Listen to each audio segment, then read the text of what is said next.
हाँ तो बच्चों, कल हम लोग how heat transfer from one place to another place, जो ताप है कैसे एक स्थान से दूसरे स्थान पर जाता है, इसके बारे में लास्ट हम लोगों का अध्ययन किए थे।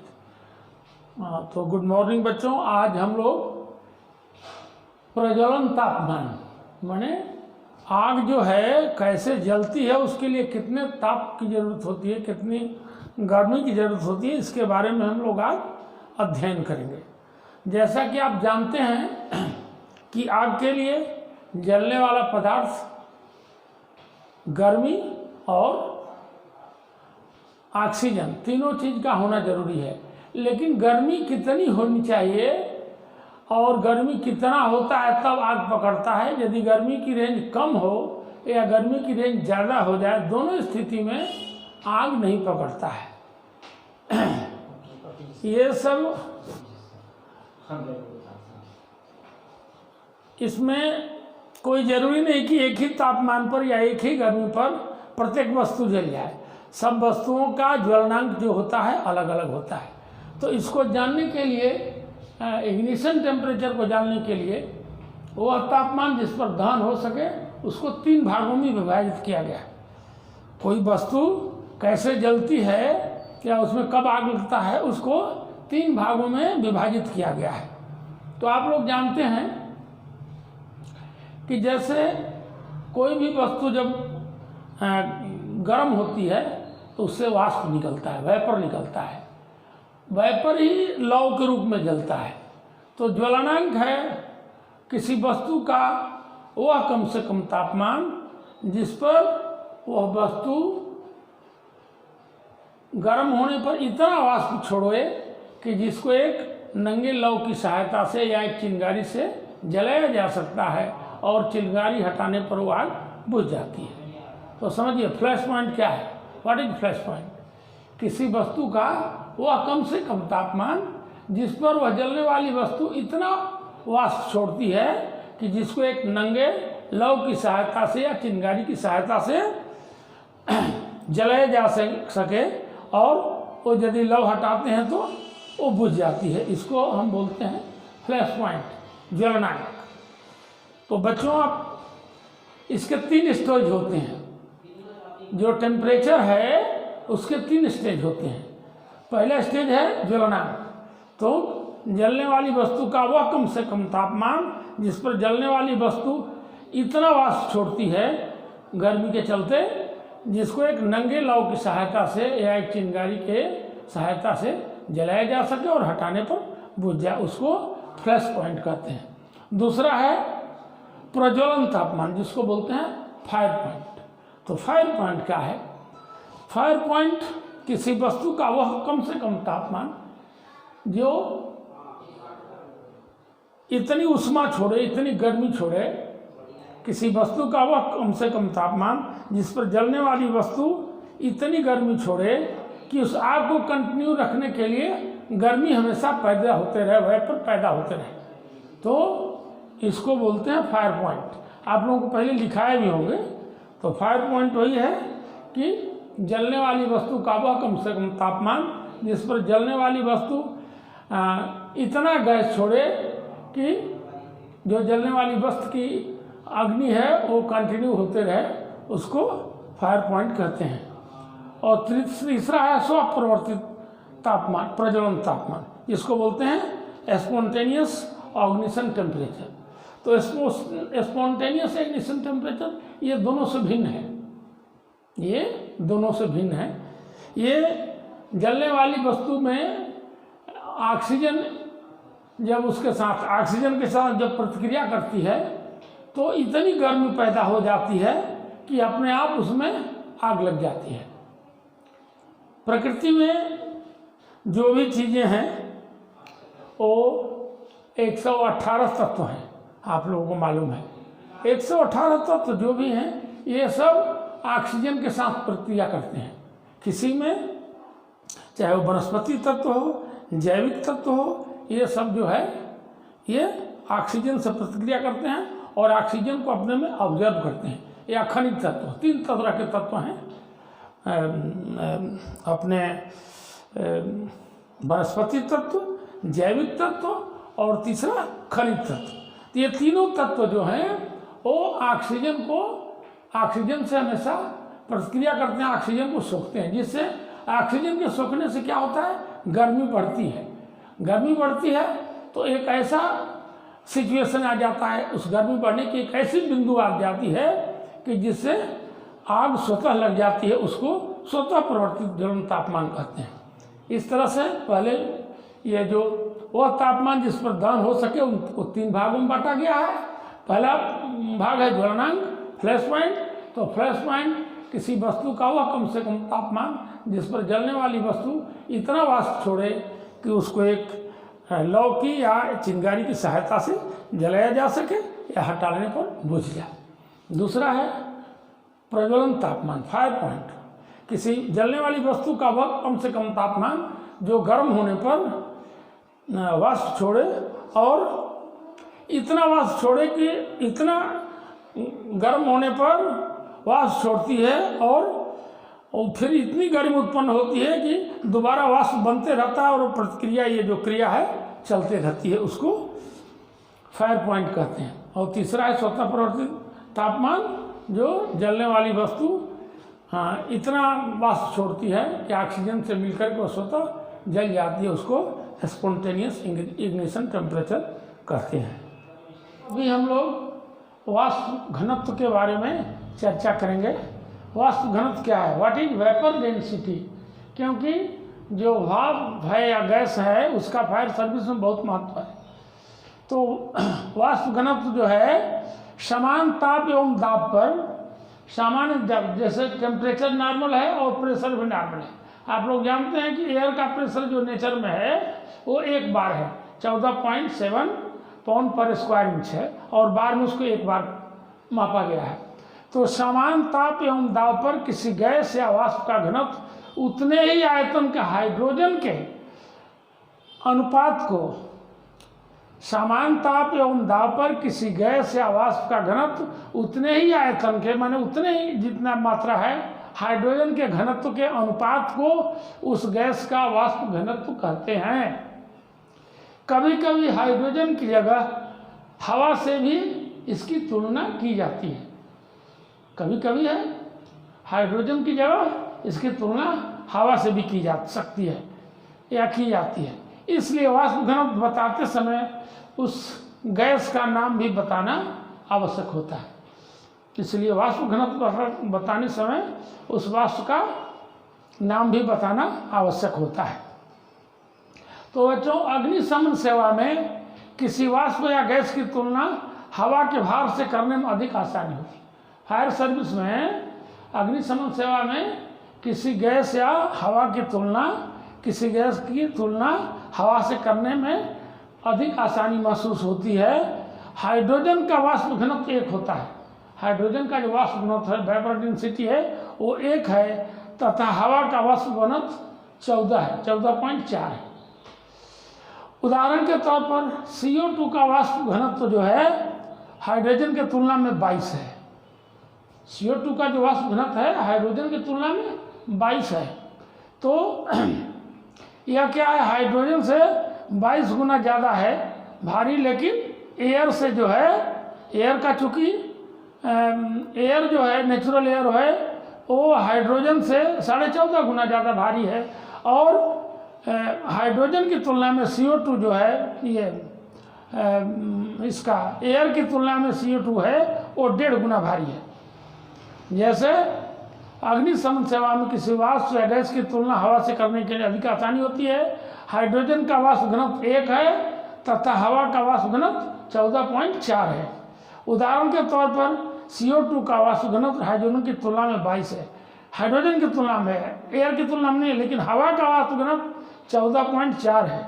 हवा की तुलना में CO2 का जो वाष्प घनत्व है वो 1.5 गुना ज़्यादा है, 1.5 times heavier than the air.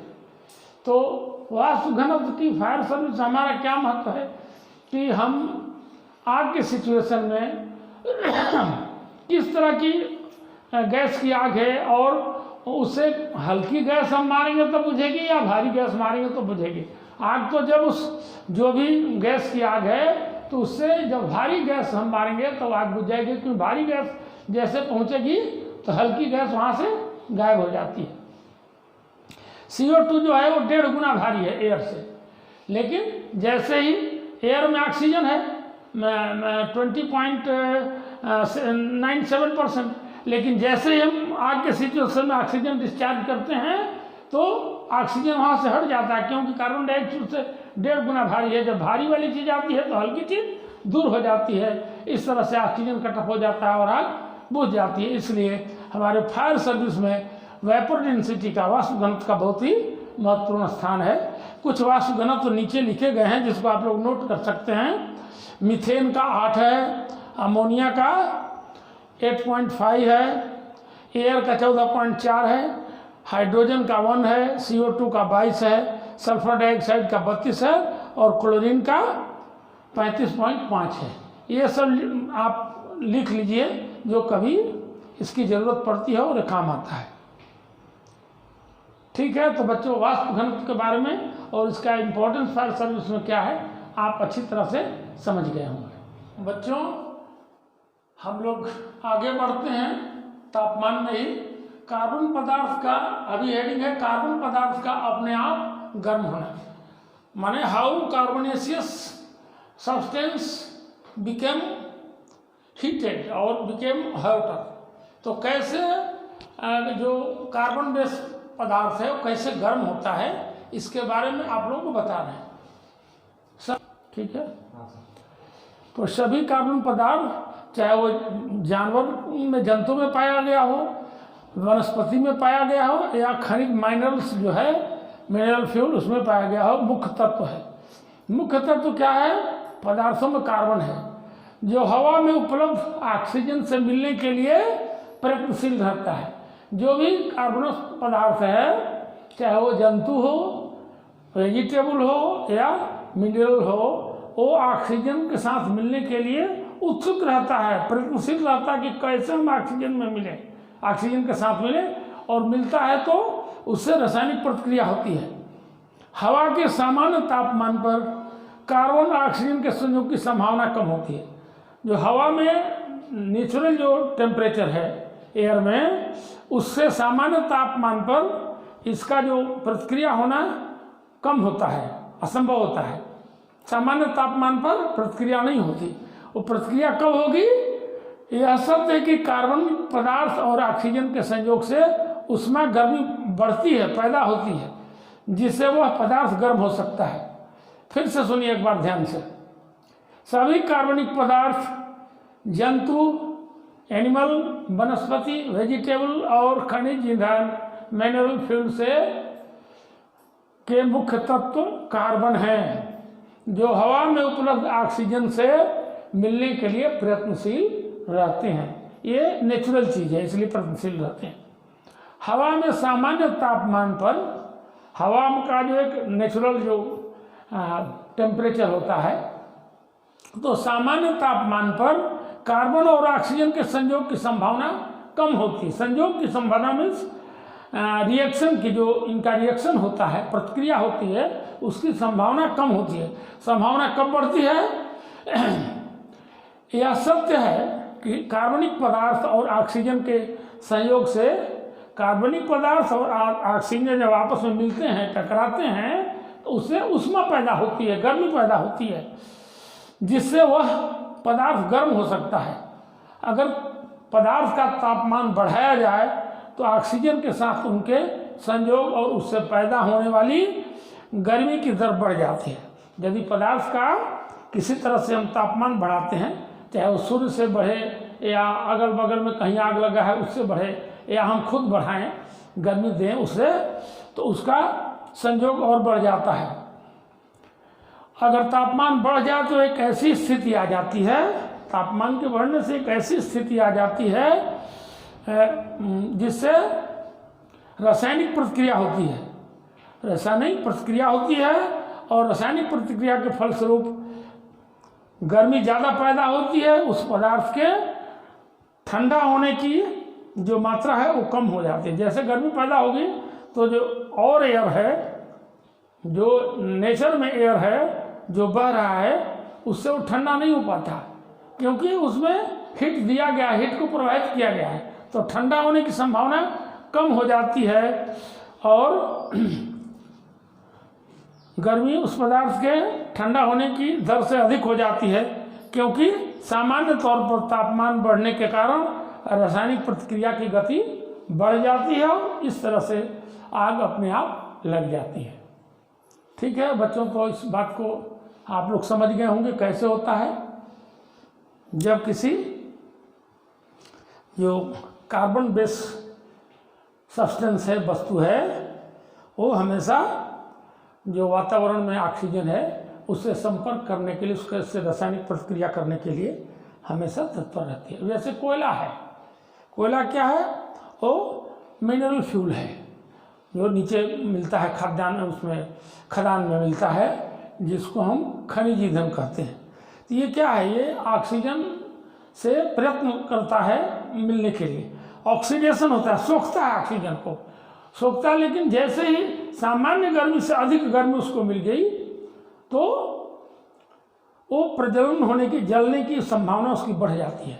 क्यों बढ़ जाती है कि नेचर में जो अपने वायुमंडल में जो हवा है, गर्मी इतना पैदा हो जाती है कि उस गर्मी को ठंडा नहीं कर पाती और एक ऐसा सिचुएशन आता है, एक ऐसा समय आता है कि जब वो कोयला अपने आप प्रज्वलित हो जाता है। तो इस तरह से जो कार्बन पदार्थ है उसका अपने आप गर्म होना ये संभव हो पाता है। ये एक रासायनिक प्रतिक्रिया है और एक वैज्ञानिक कारण। हाँ बच्चों, तो अभी हम आगे चलते हैं। इसी में असंतृप्त यौगिकों का ऑक्सीकरण, कुछ ऐसे कंपाउंड्स होते हैं जो ऑक्सीजन से तृप्त नहीं होते और ऑक्सीजन से प्रतिक्रिया करने के लिए लालायित रहते हैं। कई वनस्पति तेलों में असंतृप्त कणियाँ रहती हैं। कुछ वनस्पति तेलें हैं, वेजिटेबल्स ऑयल हैं, उसमें असंतृप्त कणियाँ होती हैं। उनकी हवा से ऑक्सीजन लेने की तत्परता अच्छी तरह विदित है, कितना वो हवा से ऑक्सीजन लेना चाहती हैं। कभी कभी इसके कारण उनके भौतिक गुणों में भी बहुत अंतर होता है, कभी कभी इसके कारण उनके भौतिक गुणों में भी अंतर आ जाता है। जैसे सूखने वाले तेल, ड्राइंग ऑयल, जो हमारे वस्त्र उद्योग में जो प्रयोग में लाए जाते हैं, जब इस प्रकार के तेल वस्त्र उद्योगों के रेशों में संसाधन प्रोसेसिंग में काम लाए जाते हैं, तो एक ऐसी वस्तु बनती है जिससे स्वतः प्रवर्तित दहन की संभावना होती है, उससे स्वतः आग लग जाने की संभावना हो जाती है। क्योंकि वस्त्र उद्योग में लगने वाले सामग्री जो ग्रेडियंट हैं, विशेषकर ऊल जो है सबसे अच्छे कुचालकों में से है। ऐसे तेल या सामग्री तत्परता से ऑक्सीजन सोख सकती है और ऊष्मा पैदा कर सकती है। तो ये ऊन है या जो कुछ उससे मिलते जुले जो वस्त्र हैं, वो वेजिटेबल ऑयल के साथ से वो ऑक्सीजन भी ऑब्जर्व करते हैं, सोखते हैं, जिससे क्या है और ऊष्मा बढ़ सकती है और उसमें आग लगने की संभावना बढ़ जाती है। सूक्ष्म जीव माइक्रोग्रेन्स हैं के कारण ताजी कटी जो घास है, जैसे घास काटते हैं, या कभी कभी आप लोग देखे होंगे देहातों में जैसे धान वगैरह कच्चे पर काट देते हैं, ले आकर डंप कर देते हैं खलिहान में, तो वो उससे क्या होता है, वो उसका ऑक्सीकरण होता है, ऑक्सीडाइजेशन होता है, तथा साथ ही साथ उसमें क्या होता है, गर्मी बढ़ती है, गर्मी बढ़ के उससे भाप निकलने लगता है। अगर गर्मी को पर्याप्त तेजी से कम नहीं किया जाता तो वह स्वतः आग में परिवर्तित हो जाती है और स्वतः जलने लगती है। सूखी घास की बनावट ऐसी होती है कि उसमें भी गर्मी आसानी से बाहर नहीं निकल सकती और कुछ परिस्थितियों में तापमान यहाँ तक बढ़ जाता है कि सूखी घास भी जलने लगती है। तो इस तरह से प्रकृति में जो भी तत्व हैं विद्यमान हैं, जैसे वेजिटेबल्स हैं या कुछ ऑयल्स हैं, जो ऑक्सीजन के साथ मिल करके और उनकी प्रतिक्रिया होती है और आग लगने की संभावना बढ़ जाती है। तो ये है ऑक्सीडेशन, जो है कुछ असंतृप्त यौगिकों का ऑक्सीकरण, इसी को बोलते हैं। और अब हम दहन में सहायता करने वाली कौन कौन सी गैसें हैं? दहन में जो सहायता करती हैं, आग लगने में जो सहायता करती है, वो कौन कौन सी गैसें हैं? ऑक्सीजन इसमें प्रथम है। ऑक्सीजन जलती नहीं है, ये आग लगने में, आग को जलाने में सहायता करती है। आपको मालूम होगा वायुमंडल में ऑक्सीजन जो है वायुमंडल में जो ऑक्सीजन है 20.933% है। नाइट्रोजन की मात्रा 79% है और 0.07% अन्य गैसें हैं, जिसमें कार्बन डाइऑक्साइड भी है और अन्य गैसें हैं। तो ये ऑक्सीजन है जो लगभग 21% वायुमंडल में उपलब्ध है, वो दहन में, आग लगने में सबसे सहायक गैस है। बिना इसके आग प्रज्वलित नहीं हो सकती, आग नहीं लग सकती। जैसा कि आपको बताए हैं, जो भी या तो जैविक पदार्थ हो या खनिज पदार्थ हो या वनस्पति पदार्थ हो, जो कार्बन बेस है वो ऑक्सीजन से मिलकर के प्रतिक्रिया करते हैं। तो ऑक्सीजन एक ऐसी है कि जो जलने में सहायक गैस है। दूसरा, क्लोरीन दहन क्रिया में सहायक नहीं होती, क्लोरीन एक गैस है, वो दहन क्रिया में सहायक नहीं है। तीसरा है नाइट्रस ऑक्साइड। तो नाइट्रस ऑक्साइड कैसे बनता है? अमोनिया नाइट्रेट को जब काफ़ी गर्म किया जाता है तो यह गैस प्राप्त होती है और दहन क्रिया में सहायक होती है। तो मान लो कोई ऐसा चीज़ है, कोई ऐसा तत्व है किसी कारखाने में या कहीं पर भी, जो जिसमें अमोनिया नाइट्रेट की मात्रा है, तो जब वो गर्म होगी, यदि उसमें दहन होता, आग लगता है, तो उससे क्या होगा कि अमोनियम नाइट्रेट गैस निकलती है और वह जो है वो दहन में, किसी भी आग में वो सहायक होती है। तो इस तरह से दहन में सहायक करने वाली जो गैसें हैं वो ऑक्सीजन और अमोनियम नाइट्रेट है। नाइट्रोजन वगैरह है, ये सब इनर्ट गैसें हैं और ये दहन में सहायक नहीं होती हैं।